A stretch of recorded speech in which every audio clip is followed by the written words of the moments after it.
Assalamualaikum warahmatullahi wabarakatuh. Salam. Jadi kita di sini kedatangan juru bicaranya paslon nomor 1 Anies Baswedan.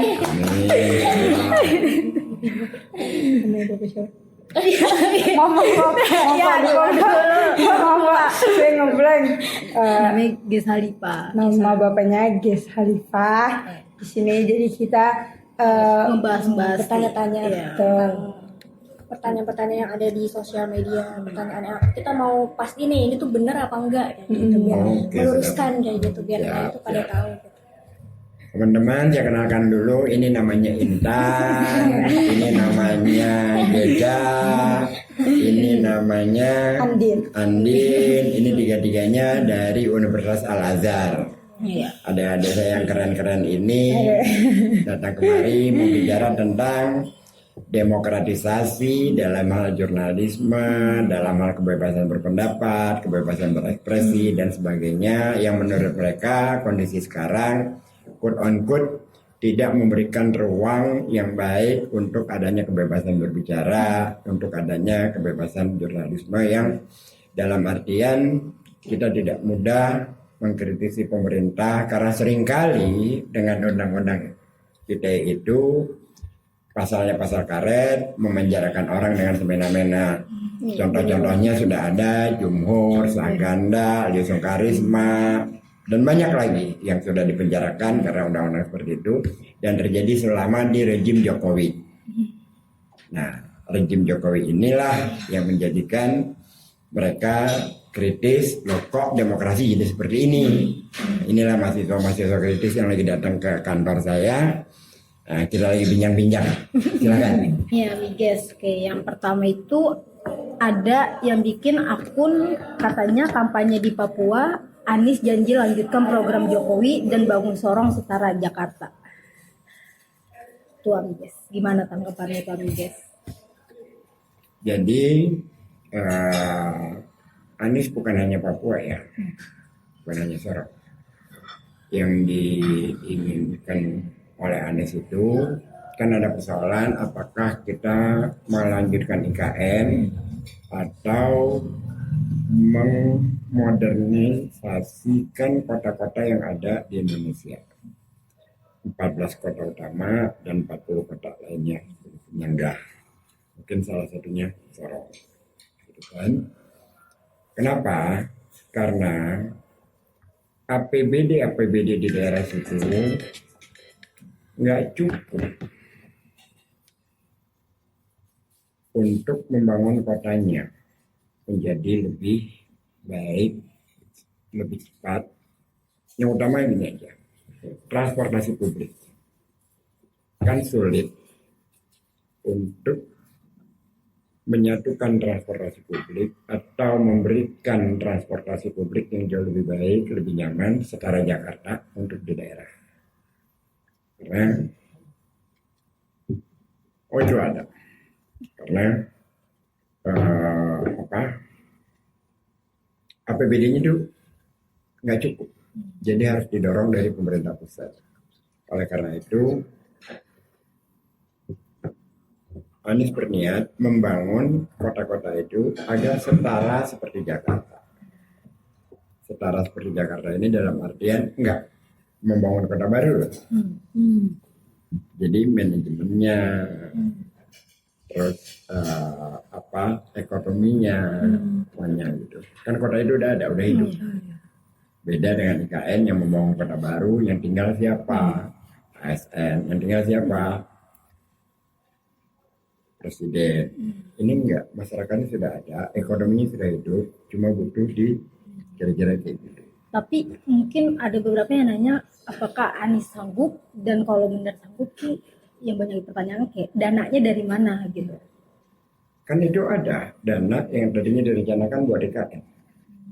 Mana lebih baik apakah kita membangun IKN sebagai kota baru atau kita memodernisasi, memperbaiki kota-kota itu agar pertama akses pendidikannya lebih baik. Kedua, akses kesehatannya lebih baik. Ketiga, akses transportasi publiknya lebih baik. Itu kan kebutuhan. Ya, kebutuhan. Kalau IKN itu kan keinginan. Ini kita lagi punya kebutuhan nih. Kamu di Jakarta bisa kuliah di Al-Azhar, bisa dapat akses kesehatan yang mudah, akses pendidikan yang mudah. Di daerah lain Masih kan lebih tertinggal. baik kalau kita membangun sekolah rusak aja dah, puluhan ribu di berbagai daerah itu, dengan sekolah gedungnya yang tidak layak untuk anak pendidikan yang nyaman buat anak-anak itu. Banyak hal, belum lagi akses kesehatan gitu loh.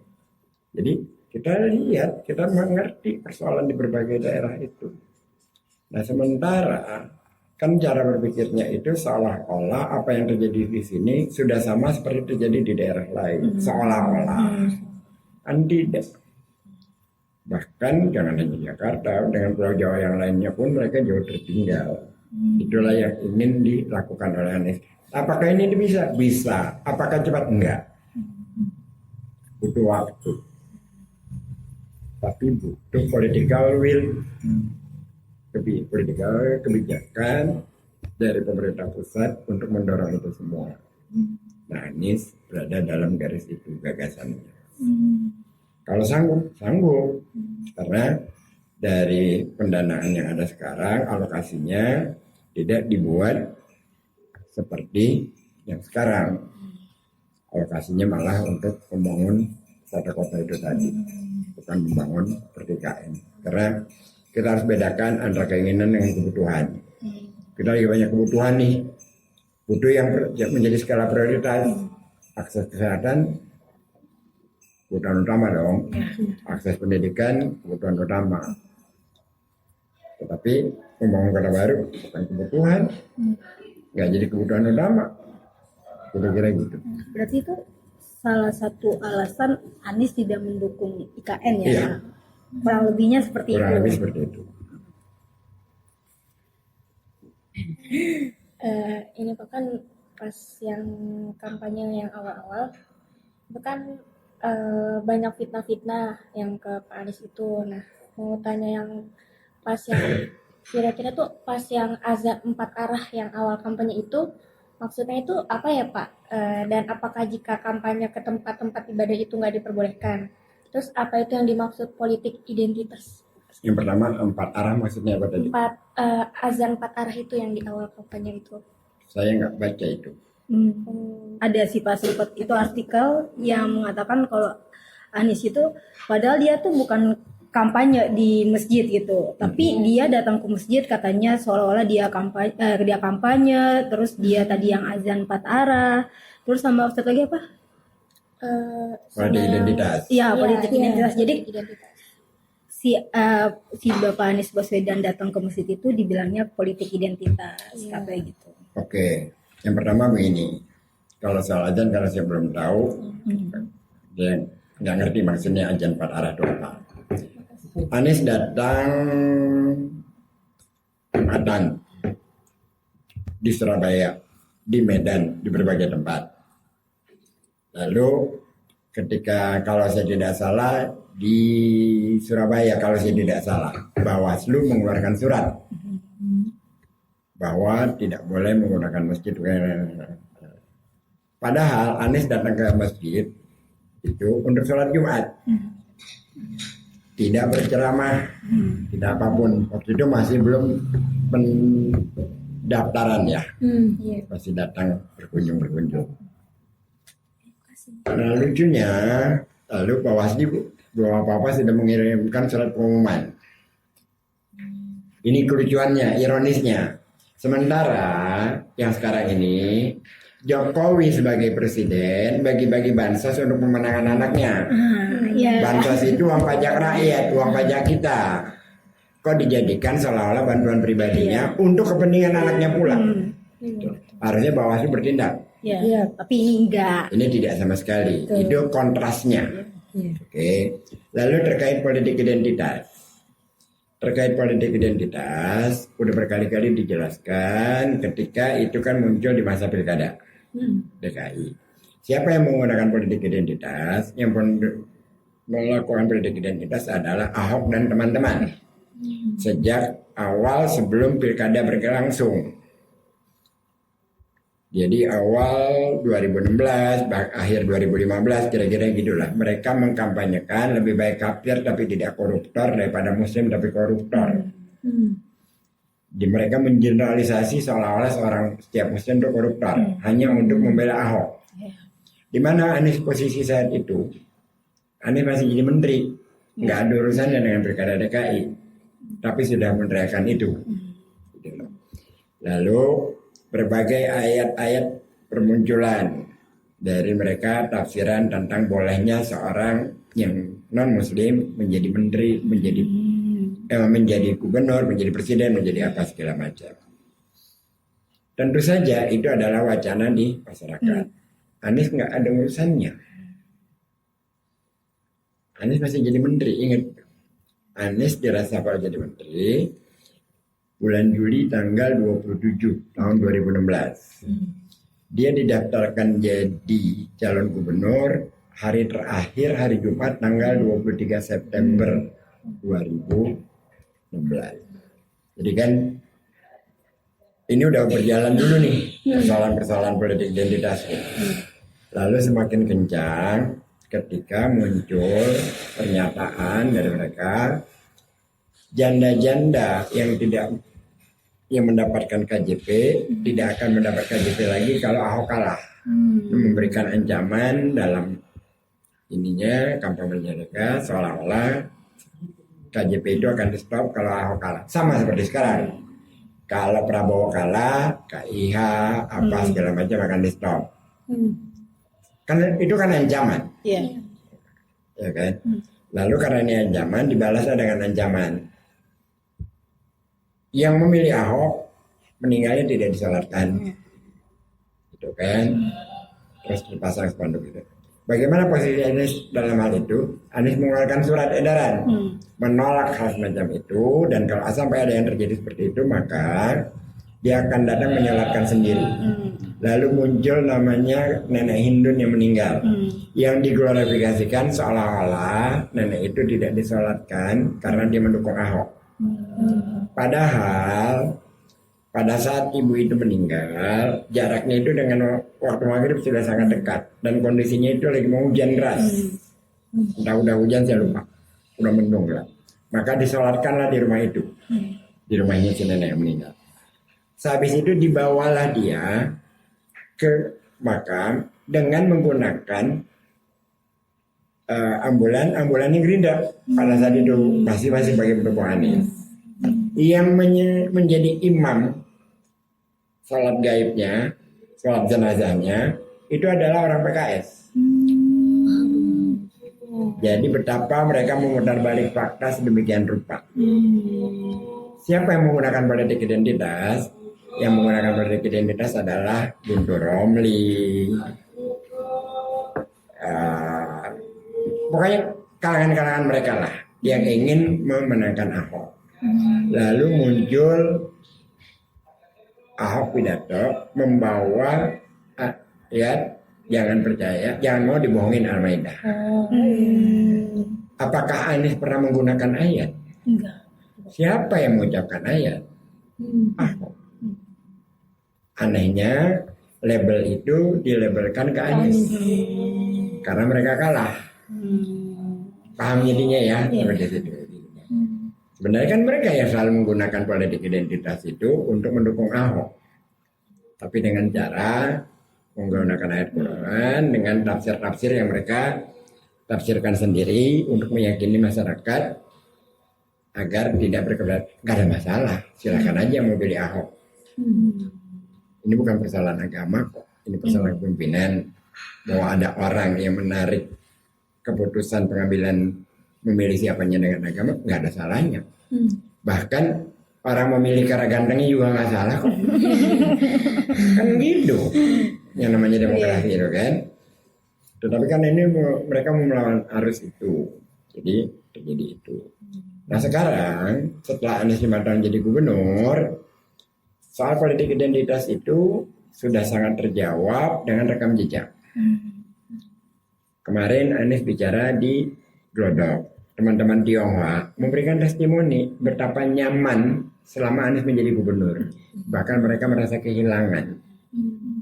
Karena selama Anies jadi gubernur, itu ada figura di masa puluhan tahun ya dibangun di Chinatown sana. Iya, Chinatown. Sekarang dibangun kembali oleh Anies di masa Anies gubernur. Gereja yang puluhan tahun tidak dapat IMB, oleh Anies diberikan IMB. Banyak lagi. Kita anak Jakarta ini nggak pernah kenal kan ada Christmas Carol. Iya. Tapi menjelang Natal ada Christmas Carol. Itu Anies yang lakukan.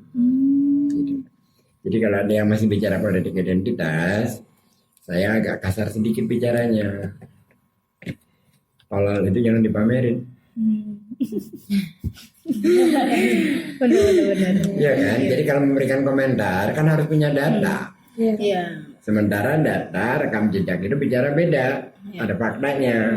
Tapi terus menerus mengkampanyekan itu kan sama aja dia memamerkan ketololannya sendiri. Kan kamu kuliah nih, dikasih pertanyaan, tentunya esai biasanya kan. Iya. Kamu menjawab, jawaban kamu panjang. Kamu nggak boleh ngarang kan? Iya. Ada datanya, ada faktanya, ada latar belakangnya, sampai kamu tuntas menjawab pertanyaan itu, ada datanya. Kalau kamu ngarang-ngarang sudah pasti bukan saja nggak. Dosen baca paragraf pertama, udah. Ya kan? Jadi itulah yang dimaksud politik identitas. Silakan. Iya. Bahkan kita dengar sampai apa tuh? Yohanes Anies Baswedan ya yang sebutan itu tuh. Satu lagi, Ya. kamu bisa buka di wawancara saya dengan pelakunya langsung. Jadi saya punya akun YouTube namanya Gesalipa Channel. Lalu ada anak muda namanya Billy. Billy ini alumni Indonesia Mengajar, anak Papua yang ikut dengan Anies dari masih Anies rektor, dia sudah ikut sebagai alumni Indonesia Mengajar, lalu dia kuliah di Amerika. Billy, nama panjangnya sih agak susah nyebutnya. Nah, Billy ayahnya ini seorang pendeta di Papua. Nah, ketika ayahnya membangun rumah ibadah pada saat ayah pindah karena yang sebelumnya kebanjiran habis, butuh sumbangan masyarakat. Anies merepost postingan itu, dan setelah itu bantuan untuk pembangunan gereja itu jauh lebih cepat donasinya. Lalu Billy menikah, Anies datang. Ya, Anies datang. Lalu kemudian Anies kunjungan lagi ke Papua. Anies menyempatkan kembali untuk hadir ke gereja yang kemudian yang memang juga rumah orang tuanya Billy itu. Anies hadir. Nah, pada saat Anies hadir itu para ketua adat hadir di sana. Ada di sana, menyambut secara spontan, mengalungkan bunga, langsung mengatakan kepada ini aku namakan kau Yohanes Anies. Dikasih nama Kristen. Dikasih nama. Menyambut sama seperti kalau kita mendapatkan gelar menjadi datuk apa. Kan sama itu kan terjadi kan di apakah itu di Medan, apakah itu di Minang, ataukah itu di Riau, kan ada pemberian-pemberian yang gelar semacam itu. Nah ini spontan saja. Spontan saja, adatnya mengatakan. Lalu itu diglorifikasikan sama mereka, seolah-olah Anies dibaptis segala macam, yang jauh dari makna sebenarnya. Saya ingat tuh pendukung 02 Jauh di TikTok tuh apalagi tuh. Ada nanti kamu ambil di Gesalipa Channel dengan wawancara saya dengan Billy. Billy itu anak pendeta itu. Bahkan anak yang rumahnya Anies kunjungi itu. Lalu juga sebelumnya juga ada Armando bercerita tentang bahwa gereja itu adalah gereja yang sesat, yang apa gitu, yang ditolak oleh. Padahal itu beda cerita. gitu loh. Cuma karena agak lama saya lupa. Tetapi kemudian ada Armando, nanti dicek lagi. Dia menghapus, mendelete postingannya itu. Karena dia salah. Jadi ada kesamaan nama, tapi beda tempat, beda cerita, beda konteks. Tapi kan nafsu memfitnahnya si dosen bajingan ini, semoga kamu nggak pernah mendapatkan dosen semacam ada Armando, karena dia bajingan seasli-aslinya ini. Kan kita kan kalau belajar bukan hanya ilmu yang kita dapat, tapi juga mendapat keteladanan. Nah orang ini nggak bisa diteladani, nggak bisa diteladani. Jadi penuh kebohongan, penuh fitnah, gitu kan. Bahkan orang yang sangat inkonsisten. Sebelumnya mencaci maki Prabowo, sekarang menjadi pendukungnya Prabowo. Nggak punya harga diri. Orang semacam itu tidak punya harga diri. Ya kan? Inkonsisten. Makanya saya katakan dia dosen bajingan. Karena dia doyan fitnah. Bahkan dia menarasikan tentang saya aja, membuat monolog 3 kali. Ya, waktu itu dia masih gabung dengan Cokro TV. Di Cokro TV. Ya tetapi ya sudahlah, orang-orang yang tidak punya harga diri tidak perlu panjang kita bicarakan tentang dia, karena nggak ada nilainya juga gitu, ya kan? Orang seperti itu kan nggak berharga, hanya sampah aja yang mengotori dunia. Sedih banget sih kalau misalnya dan gituin sih kita.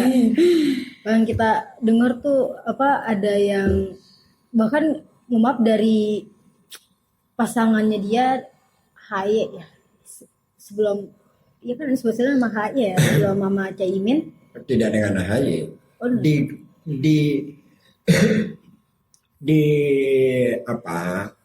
Dibangun narasi Anies akan berpasangan dengan AHY. Belum ada keputusan itu. Oh ya, soalnya aku lihat di komenan tuh istrinya mengatakan bahwa katanya Anies Demokrat di kubu Anies itu mereka diperlakukan seperti sampah.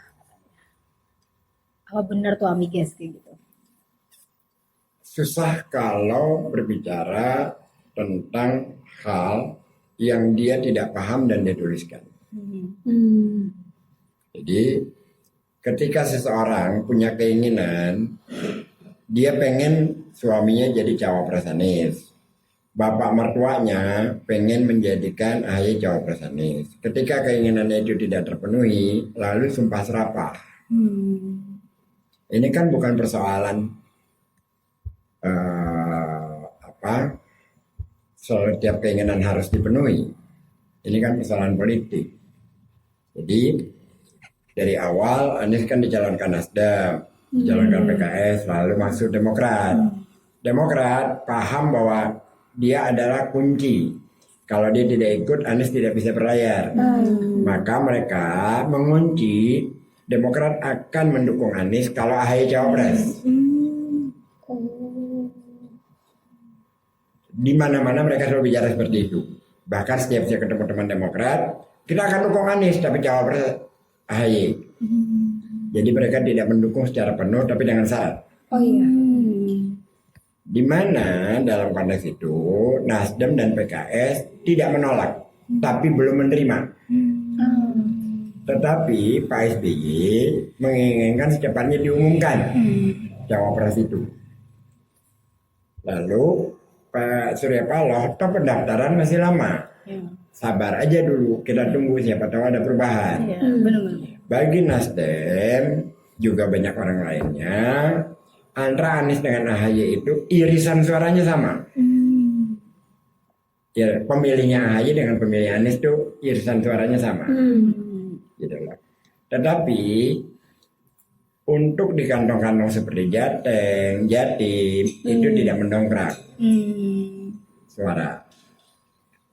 Jadi kita menginginkan ada tokoh lain yang bisa menambah suara untuk Anies.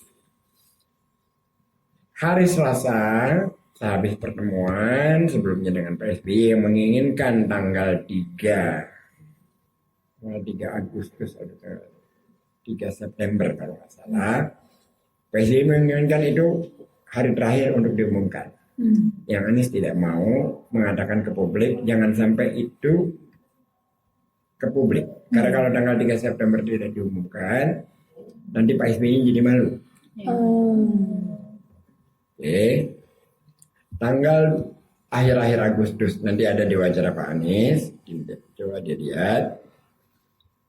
Teman-teman Demokrat datang ke rumah Anies, meminta kepastian bahwa Anies akan menjadikan AHY cawapresnya. Paling tidak bukti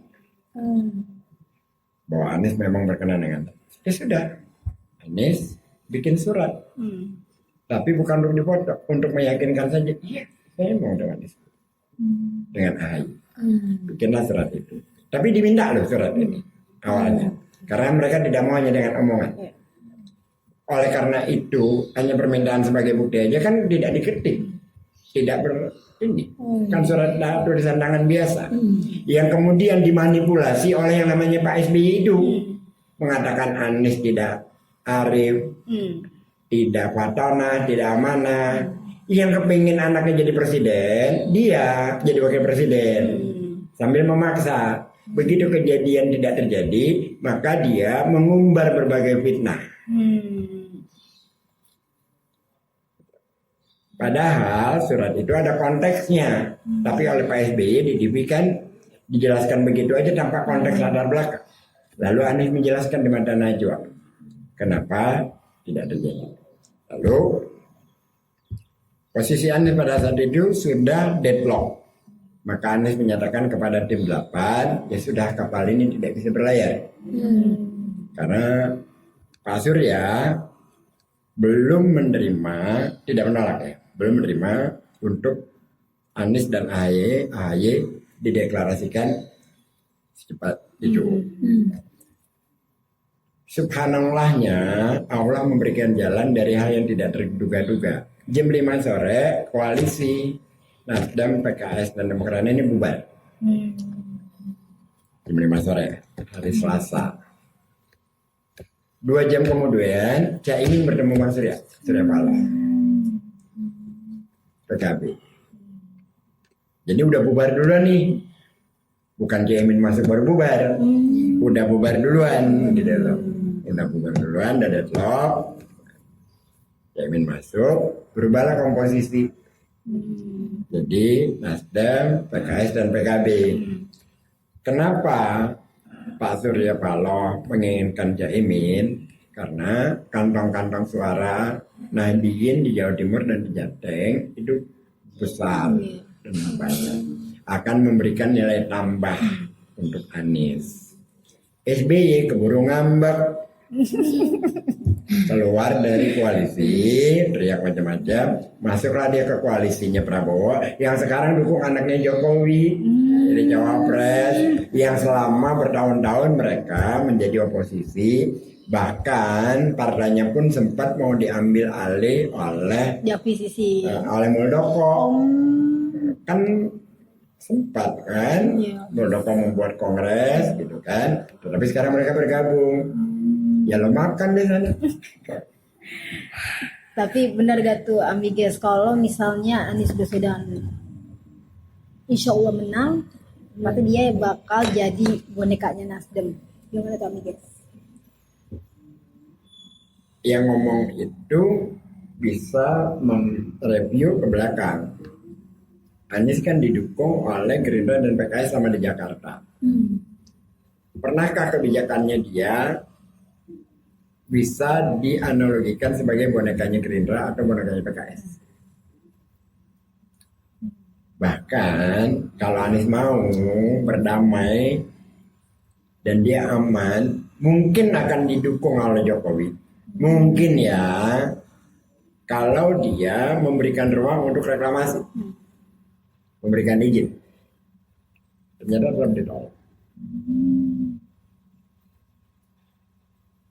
Kita lihat contoh ke belakang aja gitu. Ada nggak kebijakannya dia yang menguntungkan satu pihak? Kan nggak pernah ada. Dia selalu membuat kebijakan yang berkeadilan, membangun kesetaraan untuk semua. Itu ada rekam jejaknya. Gitu. Jadi kalau pertanyaan Anies jadi apa? Anies sudah jadi bintang sebelum menjadi pejabat publik dan pejabat negara. 7 penghargaan dunia dia dapat, bahkan saya tantang kepada seluruh paslon, adakah yang memiliki penghargaan seperti yang Anies dapat? Bandingkan saja. Lalu Anies ditanya, Anda cintakah kepada negara ini? Kan gitu pertanyaan Pak Prabowo. Ya, ketika 2010 Anies sudah mengirim mahasiswa-mahasiswa lulusan terbaik ke daerah-daerah tanpa signal HP, tanpa akses listrik. Namanya program Indonesia Mengajar. Ribuan anak-anak muda cerdas mengajar selama 1 tahun di pedalaman yang jarak tempuhnya itu ada yang pakai pesawat, kemudian 2 hari 2 malam baru nyampe tempat itu. Jadi tempat terpencil. Pelosok ya? Pelosok. Iya. Kepulauan Tanimbar, Pulau Bacan, pulau mana-mana itu seluruh Indonesia. Anies mengirim anak-anak muda itu. Setahun mengajar, seumur hidup menginspirasi. Kan begitu yang dilakukan Anies. Apakah itu bukan wujud kecintaan kepada bangsa dan negara? Itu kan wujud kecintaan kepada bangsa dan negara. Tanpa dia harus menjadi seorang jenderal, tanpa dia harus menjadi seorang menteri, tanpa dia harus jadi gubernur. Dia sudah lakukan itu. Jadi dia mengirim. Ketika Pak Prabowo mengumpulkan tanah 500.000 hektar buat dirinya, Anies mengumpulkan anak muda ribuan untuk dikirim ke berbagai daerah. Jadi siapa yang cinta negara ini? Pertanyaan itu harus dibalik. Lo yang cinta negara atau Anies? Berbandingkan. Kan begitu.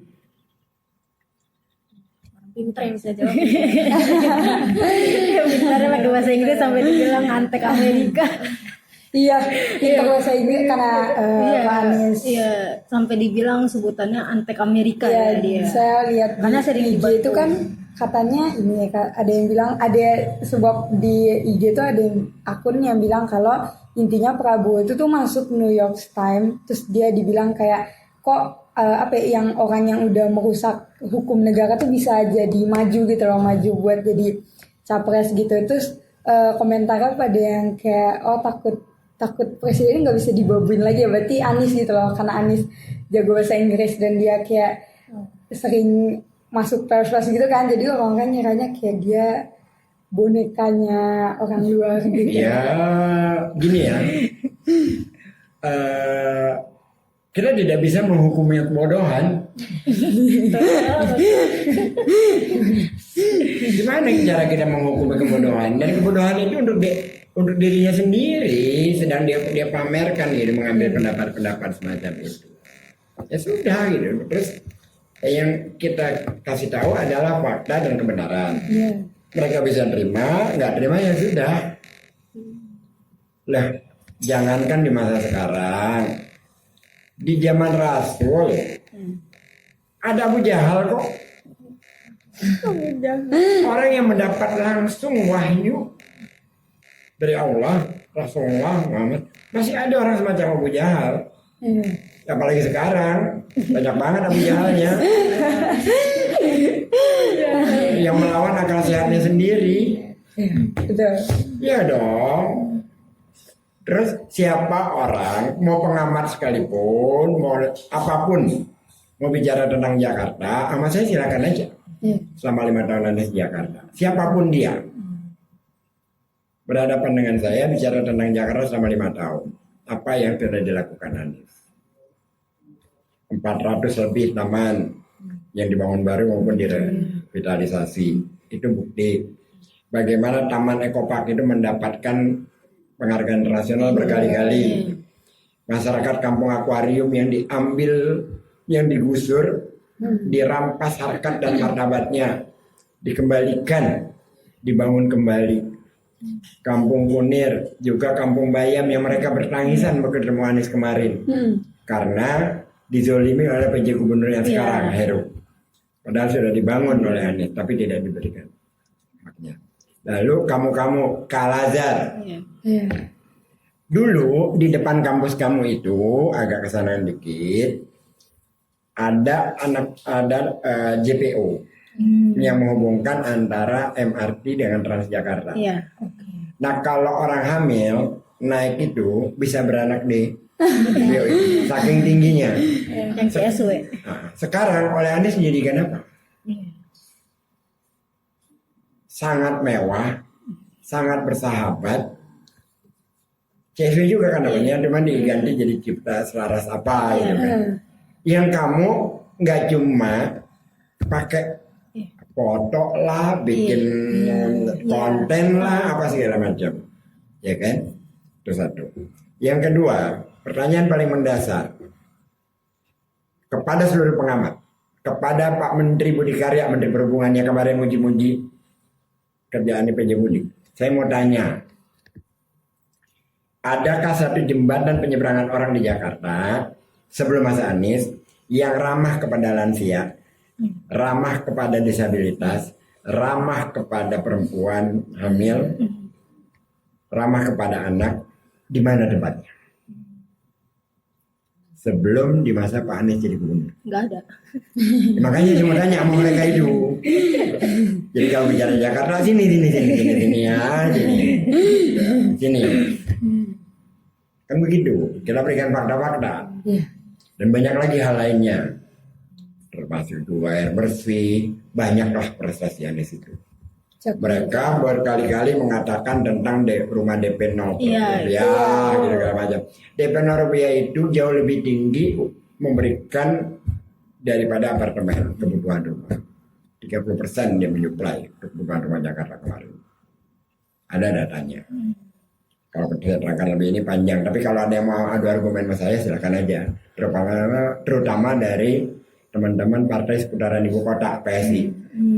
Saya sampai nggak tahu lagi. Saya tidak mampu menentukan siapakah Ratu Pembohong, apakah Grace Natali atau Samara Mani. Grace Natali. Benar lagi. Saya nggak mampu menentukan siapa yang menjadi Ratu Pembohong karena kemampuan berbohongnya dua-duanya sama hebatnya. Iya betul. Grace Natali.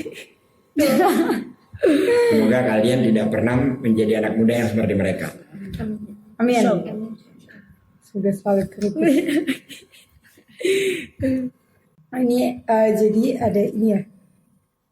Ada orang komen gitu di TikTok. Jadi dia bilang kalau Pak Anies tuh pas jadi menteri pernah order buku Kurtilas buat jadi si orang ini bilang kalau bapaknya itu dapat order dari Anies buku Kurtilas gitu waktu Anies jadi menteri. Terus sampai sekarang nggak dibayar sebesar 12 miliar. Capek ya menjawab hal yang bohong kayak gitu ya. Itu kan persoalan kurikulum, perbedaan kurikulum gitu kan. Dan itu udah selesai, udah lama. Itu perubahan kurikulum dan itu bukan persoalannya Anies, itu persoalan negara. Perubahan kurikulum, kebijakan keseluruhan. Tapi sebenarnya yang pasti selama Anies jadi Mendikbud, orang tua aman, enggak deg-degan ketika anaknya ikut yang namanya ujian nasional karena dihapus. Iya. Kan tadinya ada ujian nasional, Iya. UN itu, yang membuat bukan hanya anak yang lagi ujian yang deg-degan, orang tua deg-degan. Iya. 3 tahun belajar dinilai hanya dengan sekali. Iya. Untuk lulus dan tidak lulus. Di masa Anies lah itu dihapus. Jutaan orang tua merasa tenang karena kebijakannya itu. Tuh. Yang kedua, di masa Anies ada 42 kebijakan selama dia menjadi Mendikbud. Yang namanya apa di masa kamu itu ospek atau PPKMB biasanya. atau apapun lah yang isinya adalah perpeloncoan. Iya. Di masa Anies dihapus. Kan nggak boleh ada lagi hal semacam itu. Kalau sampai itu terjadi kepala sekolahnya loh yang mengkena sanksi. Jadi tidak ada lagi pada masa Anies, ini ada sekarang. Di masa Anies yang anak baru masuk mengalami bulian di masa orientasi siswa.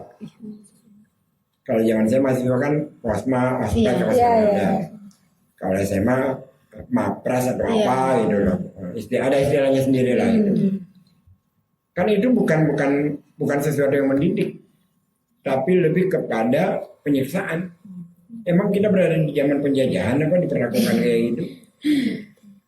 Orang mau sekolah kok diperlakukannya kayak gitu? Oleh Anies dihapus dan banyak lagi yang dapat 42 kebijakan Anies. Yang paling fenomenal mengantar anak sekolah hari pertama. Orang tua diminta mengantar anaknya ke sekolah di hari pertama sekolah agar orang tua itu ketemu dengan wali kelasnya, punya hubungan. Dan itu jutaan orang di berbagai daerah mengikuti anjuran itu. Ada 42 kebijakan ya, yang saya ingat tuh 3 diantaranya itu. Tapi banyak lagi. Jadi si yang nulis komentar itu dia hanya berpikir secara negatif, lupa bahwa kebijakan Anies saat itu menguntungkan kalau tidak dia keluarganya, kerabatnya, keluarganya lain. Ngomongin Kemendikbud, kan pernah ada rumor gitu, katanya skripsi mau dihapuskan. Benar gitu. Coba bertanya. Saya nggak tahu. Menurut saya jangan dihapuskan dong. Soalnya ada rumor banyak gitu. Karena kalau itu dihapuskan sayang, karena itu adalah salah satu mahasiswa dipaksa untuk menulis tesis, dipaksa untuk membuat sebuah tulisan yang merupakan buah pikirannya dengan berbagai literasi. Sangat penting. Sangat penting. Nah sekarang ada skripsi, masih ada skripsi aja. Kita udah jarang nulis, jarang baca, apalagi kalau nggak ada skripsi. Menurut saya ya, ini nggak ada urusan dengan Anies. Mungkin orang lain punya pikiran-pikiran berbeda. Menurut saya, menulis itu penting, sama pentingnya ketika Anies membuat kebijakan pada saat Mendikbud.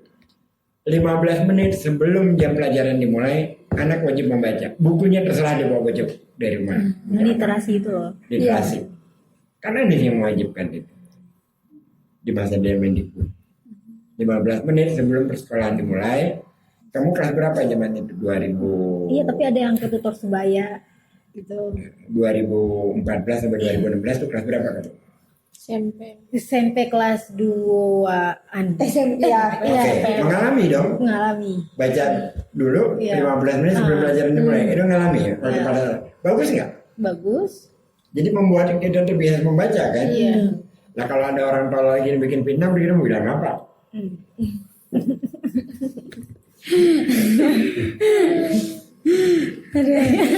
Kan tinggal dibandingkan dengan pengalaman kamu sendiri. Kamu bisa jawab dengan pengalaman kamu. Selama Pak Anies jadi menteri, kami terbiasa jadi membaca. Gitu. Jawab. Nanya Amiges nih. Ya. Ada lagi nih. Boleh. Apapun. Ini namanya desake sih ya. Karena kita nggak bisa ketemu langsung desakan. Desaknya sih mama nih. Nih ada yang buat katanya kayak pertama di dunia beca listrik diluncurkan oleh TKM Prabowo di Madiun. Nah terus sedangkan ada komentar dari pasangan paslon 1 yang mengatakan itu Anies sudah jauh dulu meluncurkan hal tersebut gitu. Terus ada lagi yang bilang mengatakan dari 02 Anies selalu mengusulkan sesuatu itu yang udah pernah dilakukan Prabowo gitu. Apa yang paling faktual? Prabowo bikin program makan siang gratis, ya kan? Anies sudah duluan tuh di Jakarta. 1 dari 3 anak sekolah kita tidak makan pagi. Anies menyediakan makan pagi untuk siswa di sekolah. Kamu rasakan? Karena waktu Anies gubernur, kamu masih SMA kan atau SMP kan merasakan itu makan pagi. Makanan pagi itu kan juga bukan dibuat oleh catering, tapi orang-orang tua murid.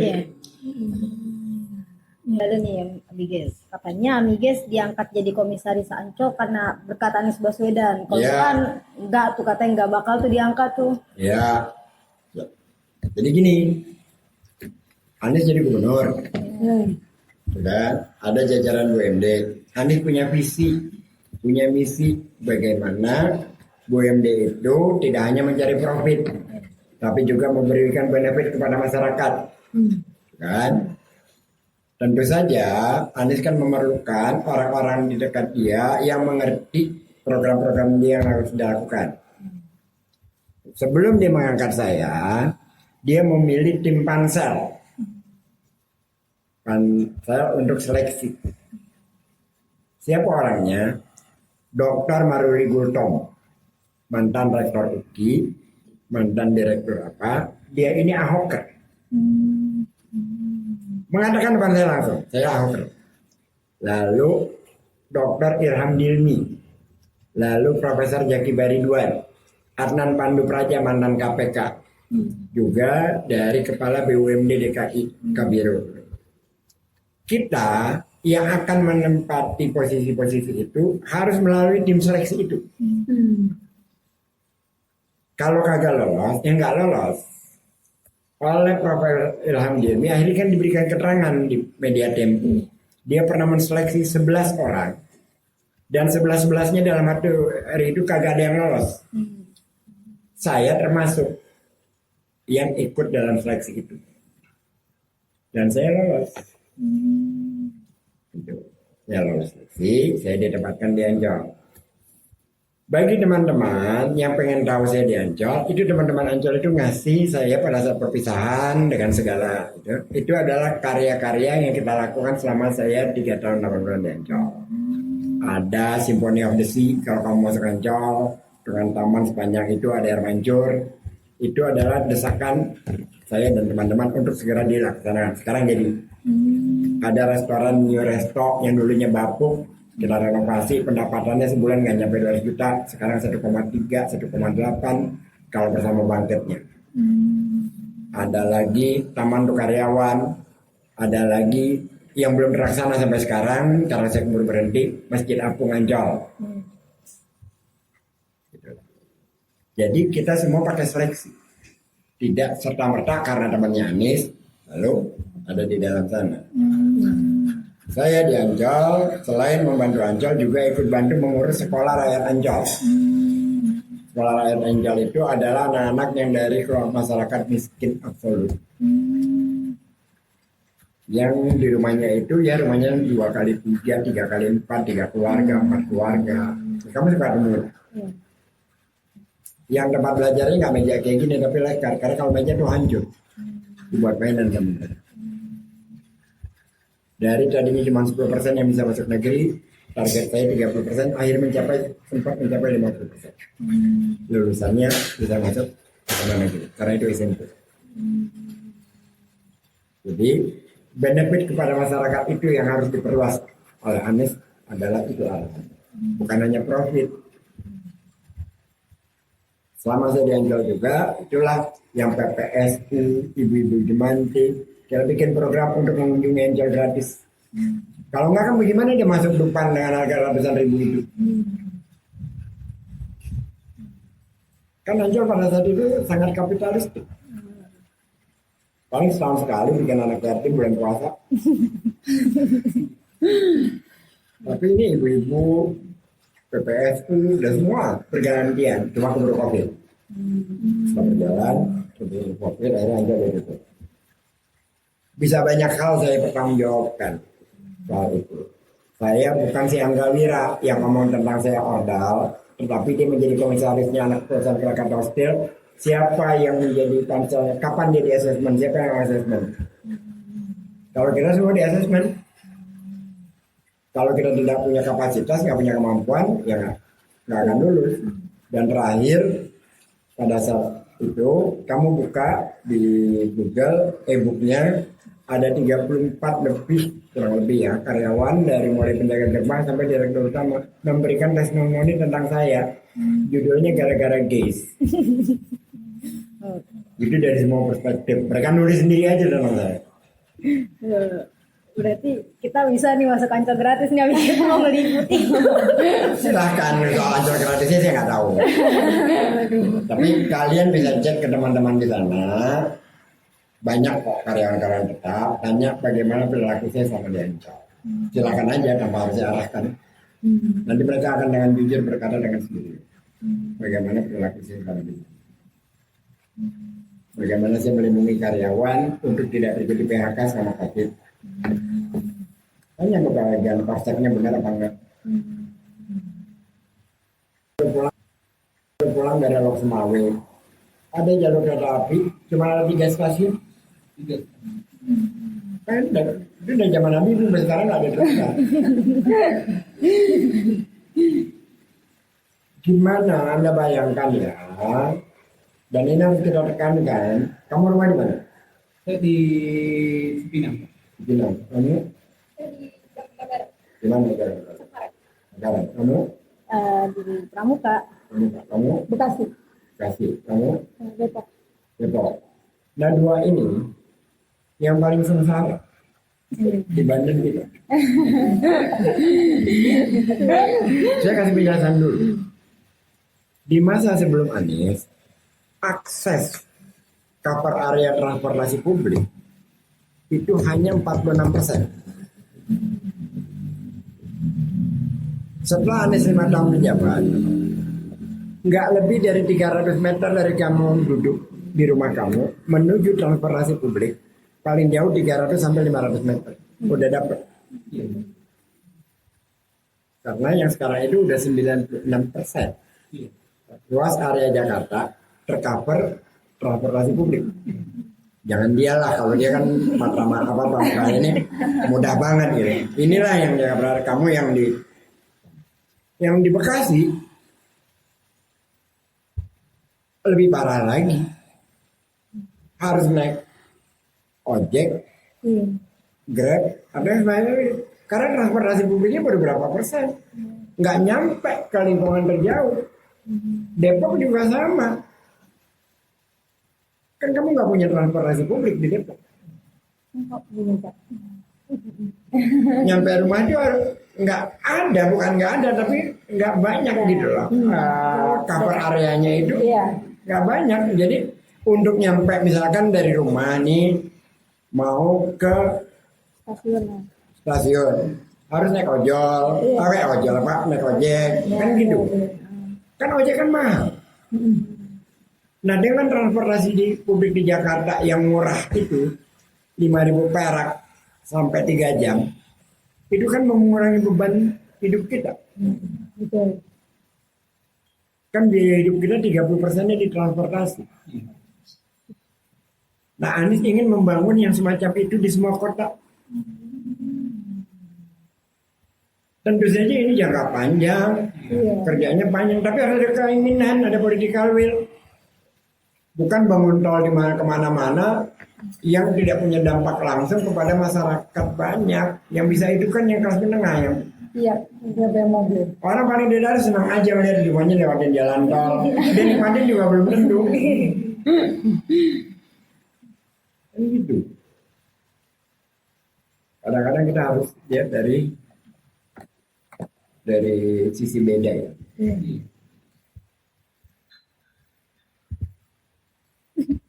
Cukup atau masih ada lagi? Oke, makasih banyak ya Pak sudah meluangkan waktunya untuk berbincang-bincang sama kita terkait ya yang ada di sosial media berita-berita tentang Pak Anies Baswedan, karena memang kebetulan sekali kita berbicara dengan juru bicaranya Pak Anies Baswedan. Dan terima kasih semuanya sudah menonton sampai akhir dan see you next time. Assalamualaikum warahmatullahi wabarakatuh.